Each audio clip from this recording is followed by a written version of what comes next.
selalu merawat hati nurani. Refleksi pagi 1060. Karena terusik oleh hati nuraninya, maka Pilatus hendak membebaskan Yesus. Apa yang terjadi? Mari lihat kisahnya di Yohanes 19 ayat 12 dan 13.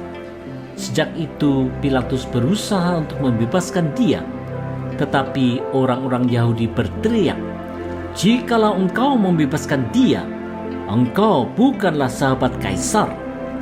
Setiap orang yang menganggap dirinya sebagai raja, ia melawan Kaisar. Ketika Pilatus mendengar perkataan itu, ia menyuruh membawa Yesus keluar, dan ia duduk di kursi pengadilan di tempat yang bernama Litostrotos, dalam bahasa Ibrani Gabata. Saudara-saudara, meskipun hati nuraninya tahu bahwa Yesus tidak bersalah, tetapi tuduhan melawan Kaisar telah menyebabkan Pilatus takut kehilangan jabatan. Ini tentu melawan kebenaran. Saudara-saudara, nafsu berkuasa memang seringkali membuat orang bertindak melawan kebenaran dan keadilan, sekalipun itu bertentangan dengan hati nuraninya. Akibatnya, segala cara bisa kemudian digunakan demi menggapai ambisinya, tanpa lagi peduli apakah hal itu melawan hukum, merugikan orang lain, dan apakah itu jahat di mata Tuhan. Bisa saja ia mengaku beragama, tetapi keagamaannya itu hanya dijadikan kedok untuk menutupi segala kejahatannya. Nafsu berkuasa akhirnya bisa mematikan hati nuraninya. Ini mestinya harus dihindari oleh setiap orang percaya. Oleh sebab itu, marilah kita senantiasa merawat hati nurani kita melalui pertumbuhan iman yang sehat, dengan senantiasa menjaganya sesuai firman Tuhan.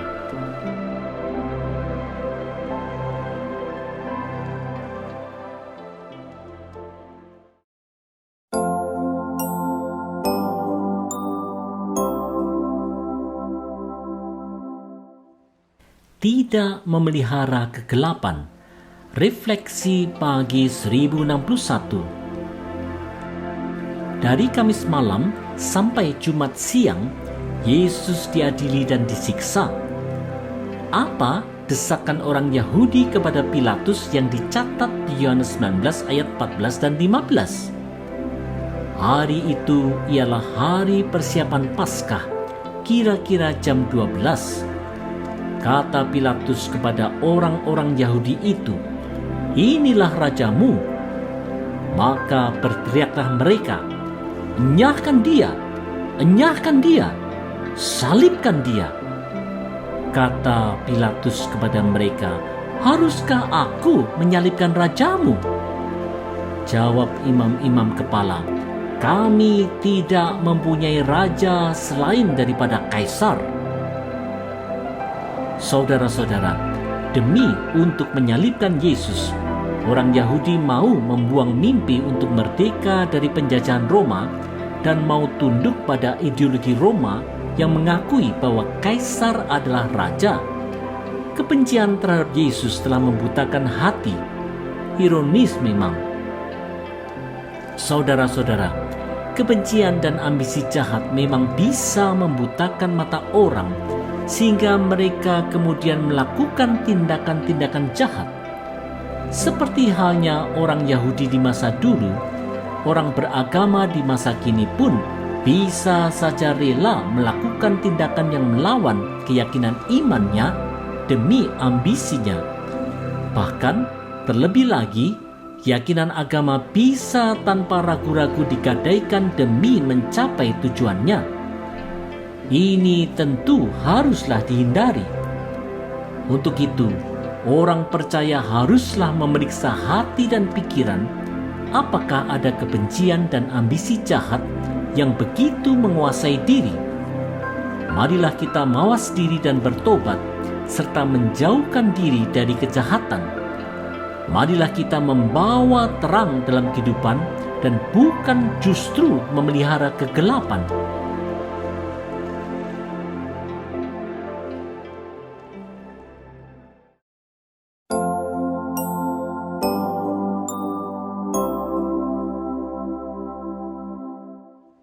tangan Tuhan di tengah tragedi manusia. Refleksi pagi 1062. Bagaimana akhir dari tragedi pengadilan Yesus? Mari lihat kisahnya di Yohanes 19 ayat 17 dan 18. Akhirnya Pilatus menyerahkan Yesus pada mereka untuk disalibkan. Mereka menerima Yesus. Sambil memikul salibnya, ia pergi keluar ke tempat yang bernama tempat tengkorak, dalam bahasa Ibrani Golgota.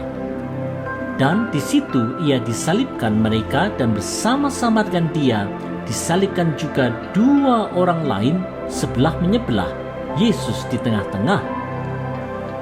Saudara-saudara, karena proses demokratis yang tidak adil dan tidak benar, maka Kristus akhirnya harus disalibkan di antara dua penjahat. Pengadilan yang mestinya berlangsung adil dan benar telah menjadi sarana kejahatan akibat adanya kebencian dan ambisi untuk mempertahankan kekuasaan.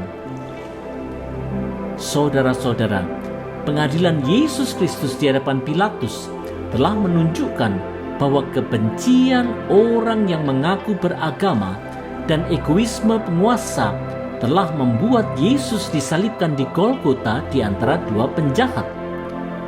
Secara manusia, yang terjadi itu adalah sebuah pelanggaran hak asasi manusia yang berat, serta sebuah tragedi kemanusiaan yang buruk sekali.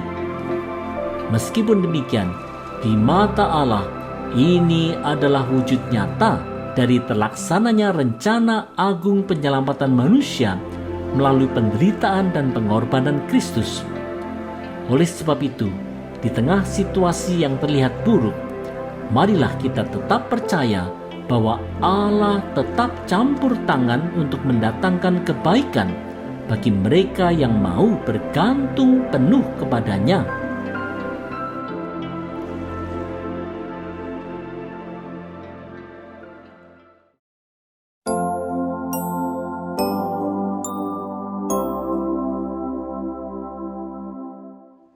Datang bukan untuk bangun kerajaan dunia. Refleksi pagi 1063. Apa alasan resmi yang disampaikan Pilatus untuk penyaliban Yesus? Mari lihat Yohanes 19 ayat 19 dan 20. Dan Pilatus menyuruh memasang juga tulisan di atas kayu salib itu.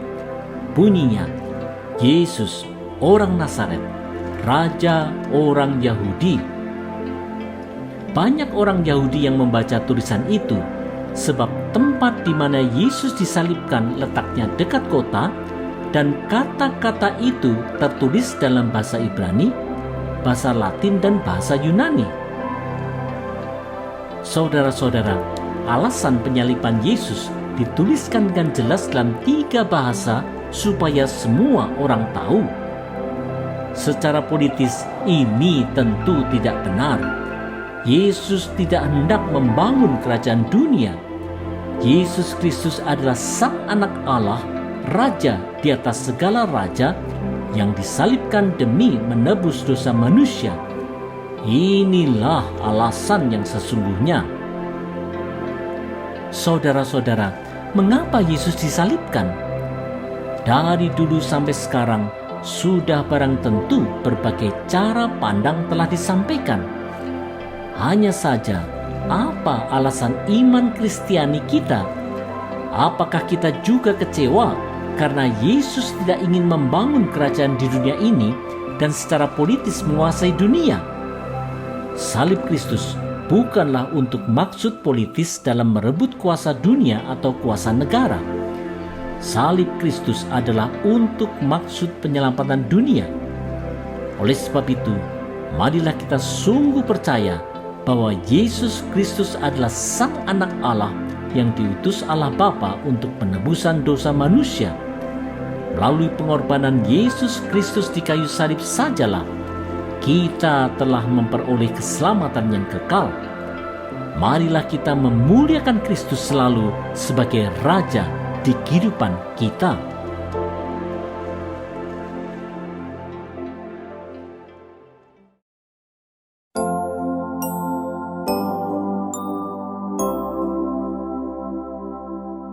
bukan Mesias politik. Refleksi pagi 1064. Sebagai bentuk ejekan kepada orang Yahudi, Pilatus menaruh tulisan di atas kayu salib. Bagaimana respons pimpinan Yahudi? Mari lihat Yohanes 19 ayat 21 dan 22. Maka kata imam-imam kepala orang Yahudi kepada Pilatus, "Jangan engkau menulis Raja orang Yahudi, tetapi bahwa ia mengatakan, 'Aku adalah Raja orang Yahudi.'" Jawab Pilatus, "Apa yang kutulis tetap tertulis." Saudara-saudara, Pilatus tahu bahwa Yesus tidak melanggar hukum Roma. Ia tahu juga bahwa pimpinan agama Yahudi membenci Yesus sehingga mereka menginginkan Yesus untuk disalibkan. Oleh sebab itu, walaupun diprotes, Pilatus tetap bersikeras untuk tidak mengubah tulisan tersebut yang ia tahu akan menjengkelkan dan mengecewakan orang-orang Yahudi. Saudara-saudara, tulisan di atas kayu salib yang menyatakan kepada semua bahwa Yesus adalah Raja orang Yahudi sebenarnya adalah sebuah upaya ejekan dari Pilatus yang memang terbukti menjengkelkan orang Yahudi. Mengapa demikian? Ini karena orang Yahudi menantikan seorang Mesias yang akan menjadi Raja orang Yahudi, yang akan membebaskan orang Yahudi dari penjajahan Roma. Gambaran orang Yahudi tentang Mesias tidaklah ditemukan dalam diri Yesus.